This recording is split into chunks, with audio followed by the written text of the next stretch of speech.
Në një fshat të harruar nga koha, ku toka ishte më e ashpër se vetë jeta, një fermer I varfër filloi të dyshonte se diçka nuk shkonte. Gruaja e tij, dikur e përkushtuar dhe e dashur, kishte filluar të ndryshonte. Heshtje të gjata, dalje të çuditshme dhe një shikim që shmangej çdo herë që ai e pyeste. Por një natë, në dritën e zbehtë të hënës, ai vendosi ta ndiqte, dhe ajo që pa nuk ishte vetëm tradhti. Ishte një sekret që mund t'i shkatëronte jetën përgjithmonë. Arbeni ishte një burr I thjeshtë. Jetonte në një shtëpi të vogël prej guri në skajin e fshatit. Aty ku rruga mbaronte dhe fillonte vetëm toka e thatë dhe e lodhur nga vitet. Ai nuk ishte shumë, disa dele, një cop tokë që mezi jepte bukë dhe gruan e tij, Elirën. Për vite me radhë, ata kishin jetuar në varfëri, por me një lloj qetësie që vetëm njerëzit e thjesht mund ta kuptonin.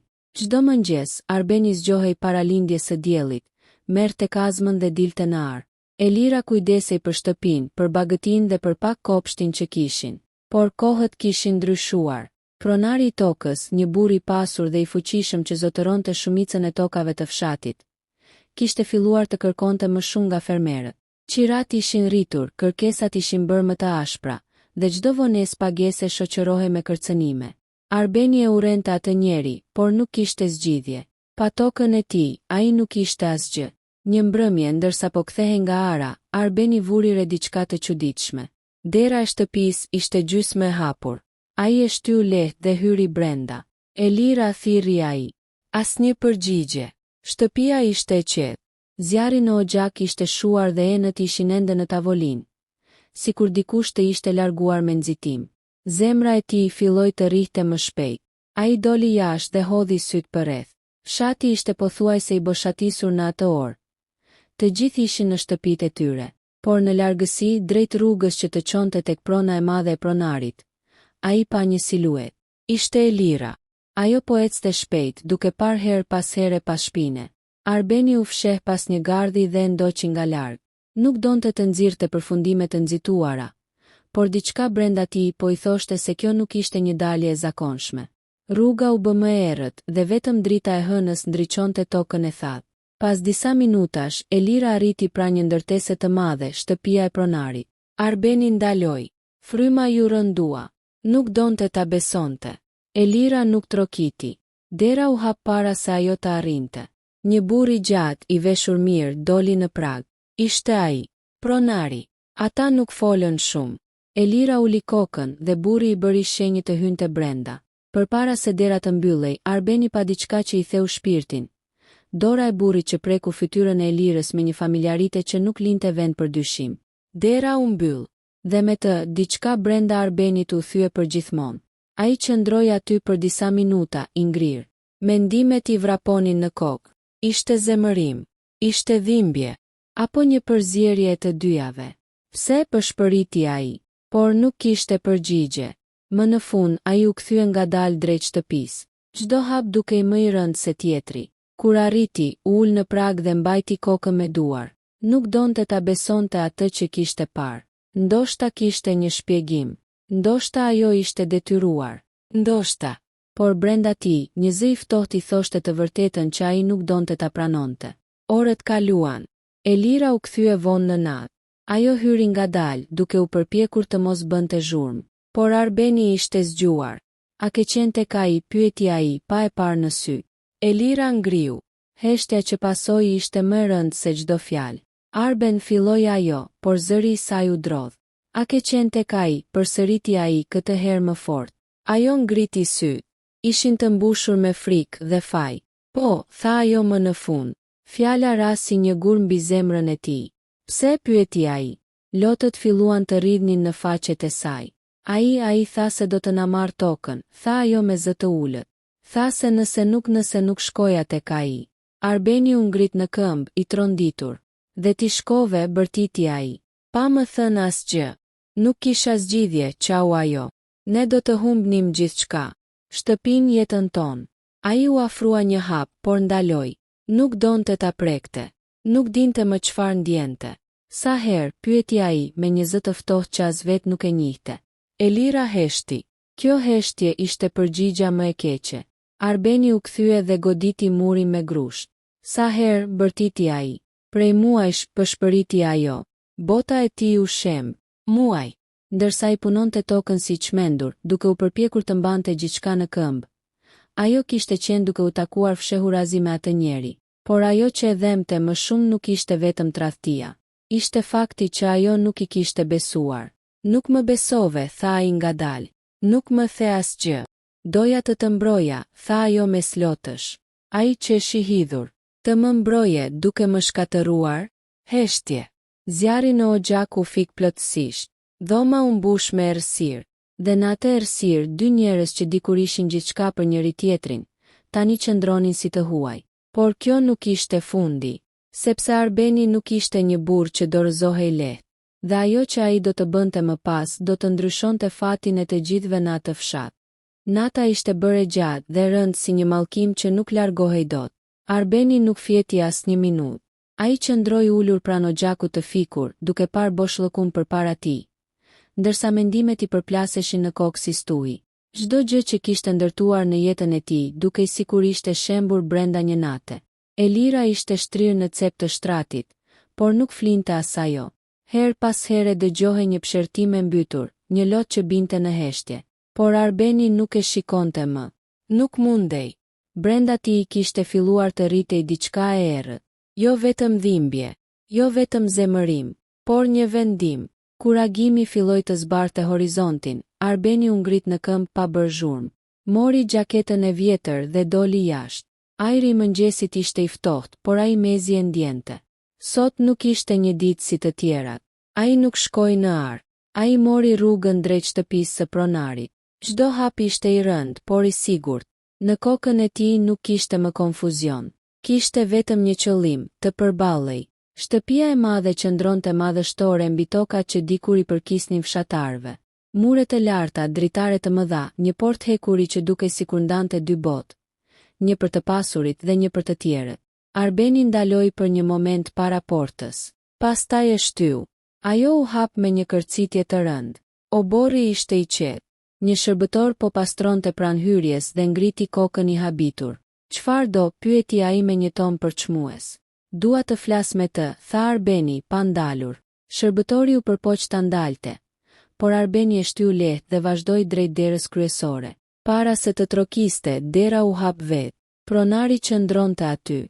I qetë, I veshur me rroba të shtrenjta, me një buzëqeshje të lehtë, sikur e kishte pritur këtë moment. E dija që do vije, tha ai. Kjo fjali e ndezi edhe më shumë zjarrin brenda Arbenit. Largohu nga gruaja ime, tha Arbeni drejte në sy. Pronari buzëqeshi më gjerë. Gruaja jote, tha ai me një ton ironik. Ajo erdhi vetë. Grushti I Arbenit u shtrëngua. Mos më provoko. Apo çfarë, tha pronari duke bërë një hap përpara. Do më godasësh. Do humbasësh edhe atë pak që ke? Arbeni heshti për një moment. Ai e dinte që ishte I pafuqishëm në atë lojë. Një goditje vetme dhe ai mund të humbiste gjithçka. Tokën, shtëpinë, gjithçka. Por kjo nuk do të thoshte që do të dorëzohej. Sado pyeti Arbeni papritur. Pronari ngriti vetullën. Për çfarë? Për të na lënë të qetë, për të mos na marrë tokën, për të mos e detyruar më.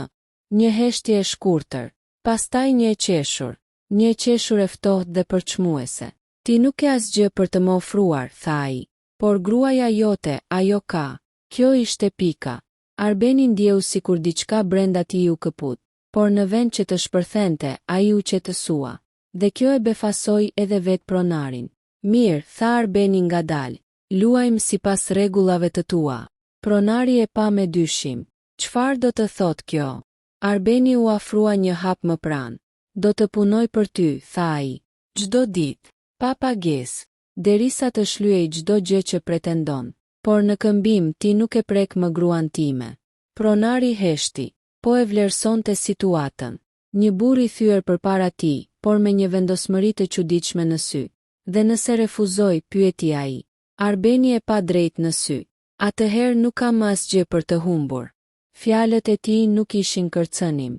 Ishin fakt. Dhe kjo e bëri situatën më të rrezikshme. Pronari e kuptoi. Pas disa sekondash që dukeshin si minuta, ai buzëqeshi lehtë. Mirë, tha ai. Më pëlqen kjo marrëveshje. Arbeni nuk reagoi. Por mbaj mend, vazhdoi pronari, nëse ndalon qoftë edhe një ditë gjithçka kthehet si më parë. Arbeni pohoi me kokë. U morëm vesh. Ai u kthye dhe u largua pa thënë asnjë fjalë tjetër. Por ndërsa ecte larg asaj shtëpie, diçka kishte ndryshuar. Ai nuk ishte më vetëm një fermer i varfër. Ai ishte një burr që kishte hyrë në një lojë të rrezikshme. Kur u kthye në shtëpi, Elira po e priste. Sytë e saj ishin të fryrë nga lotët.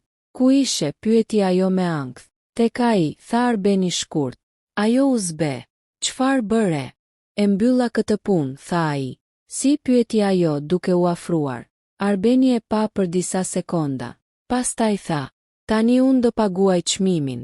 Elira nuk e kuptoi menjëherë, por shumë shpejt do ta kuptonte, sepse sakrifica që kishte bërë Arbeni ishte vetëm fillimi, dhe e vërteta më e madhe ende nuk ishte zbuluar. Ditët që pasuan nuk ngjani me asgjë që Arbeni kishte përjetuar më parë. Ai zgjohej para agimit, por këtë herë nuk shkonte më në tokën e tij. Nuk shkonte më tek arat që I kishte punuar për vite me radhë. Tani, çdo hap I tij e çonte drejt shtëpisë së pronarit, drejt vendit që dikur e urrente më shumë se çdo gjë. Dhe çdo ditë ai punonte si sklav, nga mëngjesi deri në errësirë, pa pushim. Transportonte thas të rënd, pastronte stallat, punonte tokat më të mira. Ato që dikur kishin qenë të fshatarëve si ai. Duart ju mbushën me plag, shpina ju përkul, por ai nuk u ankua asnjëherë, sepse çdo pikë djerse kishte një qëllim. Të mbante larg atë njeri nga gruaja e tij. Fshati filloi të fliste. E ke parë Arbenin, thoshin njerëzit. Punon për të pa marrë asgjë. Është çmendur, thoshte dikush tjetër. Askush nuk bën një gjë të tillë pa arsye, por askush nuk e dinte të vërtetën. Askush përveç Elirës. Ajo e shikonte çdo ditë teksa largohej pa thënë shumë fjalë. Nuk kishte më grindje mes tyre. Nuk kishte më as dashuri të dukshme. Vetëm një heshtje e rëndë që I ndante.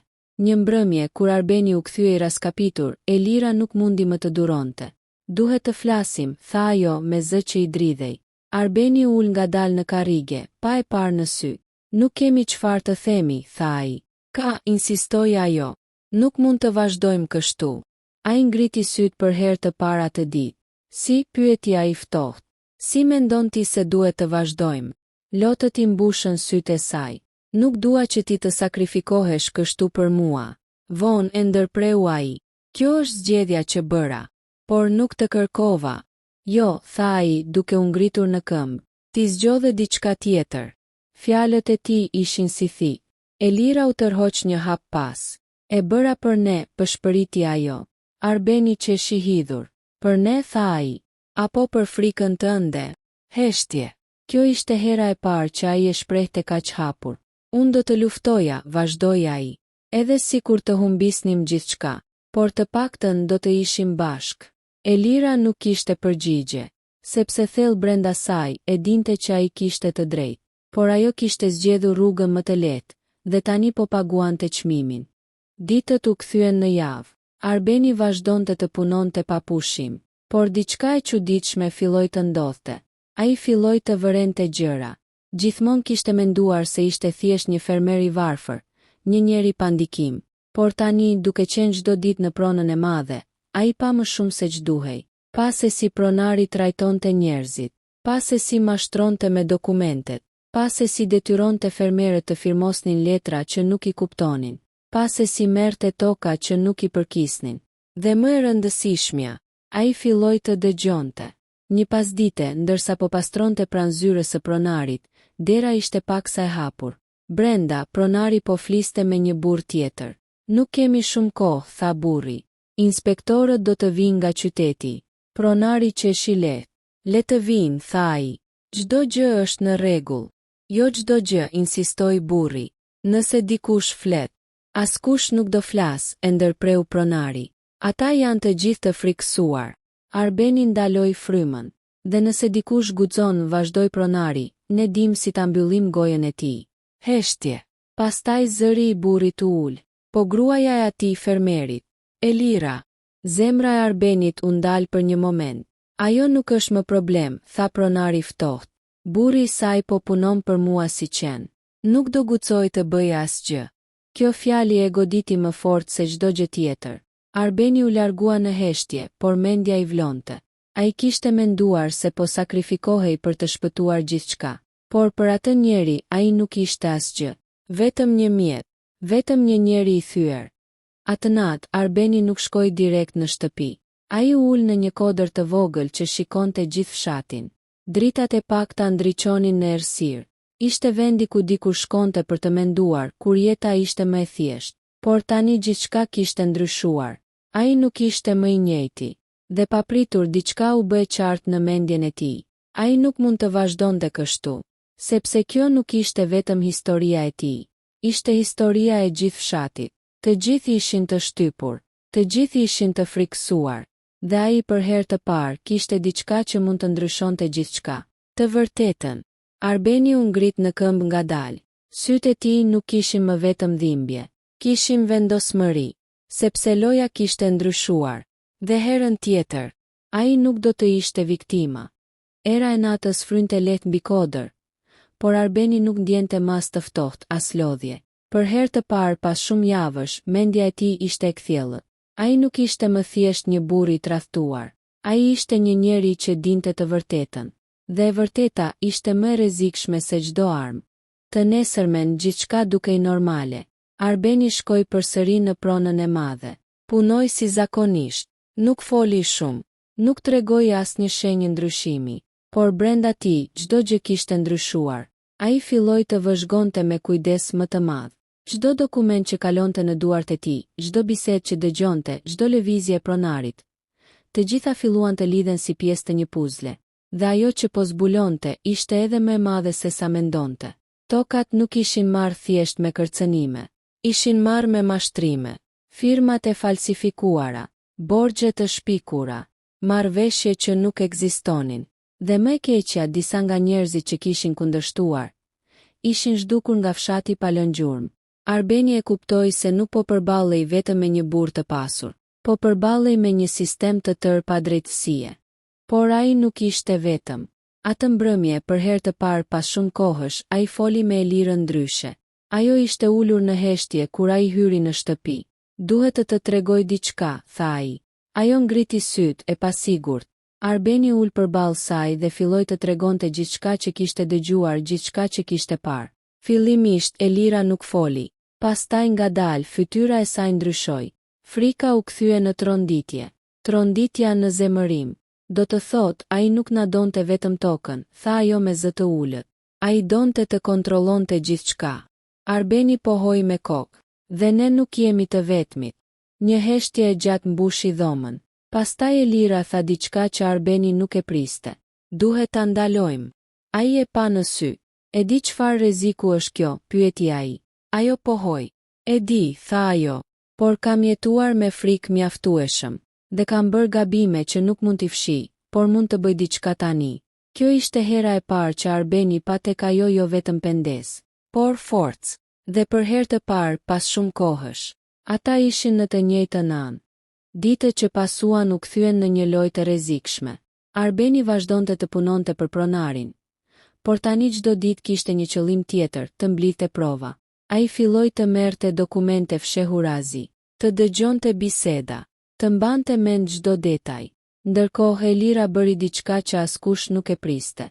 Ajo u kthye tek pronari, por këtë herë jo si viktim, si një grua që po luante rolin e saj. Ajo sillej sikur gjithçka ishte si më parë, qeshte kur duhej, fliste butë, dhe ndërkohë nxirrte informacion. Pronari nuk dyshonte. Ai ishte mësuar që njerëzit i nënshtroheshin. Nuk e imagjinonte që dikush mund ta sfidonte. Një natë gjithçka u bashkua. Arbeni dhe Elira kishin mjaftueshëm prova, dokumente, dëshmi, madje edhe një regjistrim të fshehtë ku pronari fliste hapur për mashtrimet e tij. Është koha, tha Arbeni, por kishte një problem. Kujt do t'ia jepnin? Fshati ishte i friksuar. Askush nuk do të fliste. Por Arbeni kujtoi diçka. Inspektorët, ata që pritej të vinin nga qyteti. Të nesërmen në mëngjes, për herë të parë pas javësh, Arbeni nuk shkoi në punë. Ai dhe Elira morën rrugën drejt qytetit.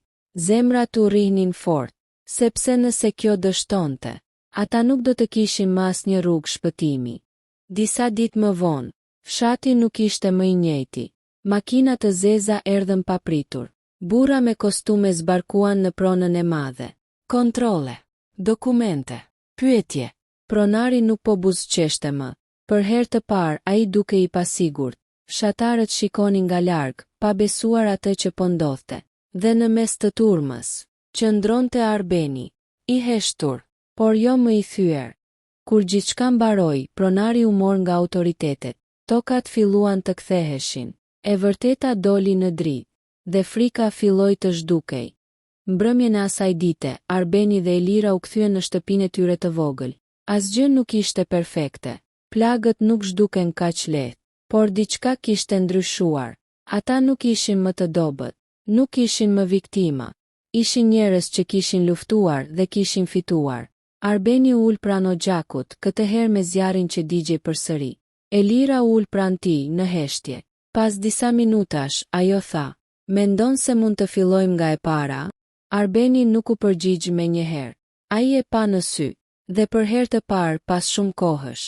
Nuk pa vetëm faj, pa shpresë. Po, tha ai më në fund, por këtë herë bashk. Dhe jashtë, mbi tokën që dikur dukej e humbur, filloi një agim i ri. Muajt kaluan dhe fshati nuk ishte më ai që kishte qenë dikur. Tokat u kthyen tek njerëzit që i kishin punuar për vite me radhë. Frika që kishte mbajtur të heshtur çdo familje filloi të zbehej, sikur një mjegull e rëndë që më në fund po shpërndahej. Njerëzit filluan të flisnin, të qeshnin, madje edhe të ndëronin përsëri. Por ndryshimi më i madh kishte ndodhur brenda Arbenit dhe Elirës. Shtëpia e tyre ishte po ajo, e vogël, e thjesht, me mure guri dhe një oxhak që tani ndizhej çdo mbrëmje. Por atmosfera nuk ishte më e njëjtë. Nuk kishte më heshtje të ftohtë, por as nuk kishte harrim. Një mbrëmje, ndërsa dielli po perëndonte mbi arat që tashmë ishin sërish të tyret, Arbeni dhe Elira po punonin krah për krah. Ishte hera e parë pas shumë kohësh që ata punonin bashkë në tokën e tyre. E çuditshme, apo jo, tha Elira ngadalë. Gjithçka që ndodhi dhe prap jemi këtu. Arbeni ndaloi për një moment dhe fshiu djersën nga balli. Po, tha ai, por nuk jemi të njëjtët. Ajo uli sy. E di, tha me zë të ulët, dhe ndoshta nuk do të jemi kurrë. Një heshtje e shkurtër. Pastaj ajo shtoi, por unë dua të përpiqem. Këto fjalë nuk ishin të lehta për t'u thënë. Nuk ishin të bukura, nuk ishin perfekte, por ishin të vërteta. Arbeni e pa për disa sekonda. Ai mund të kujtonte ende dhimbjen, mund të kujtonte natën kur gjithçka u thye, por gjithashtu mund të shihte gjithçka që kishin kaluar pas asaj nate.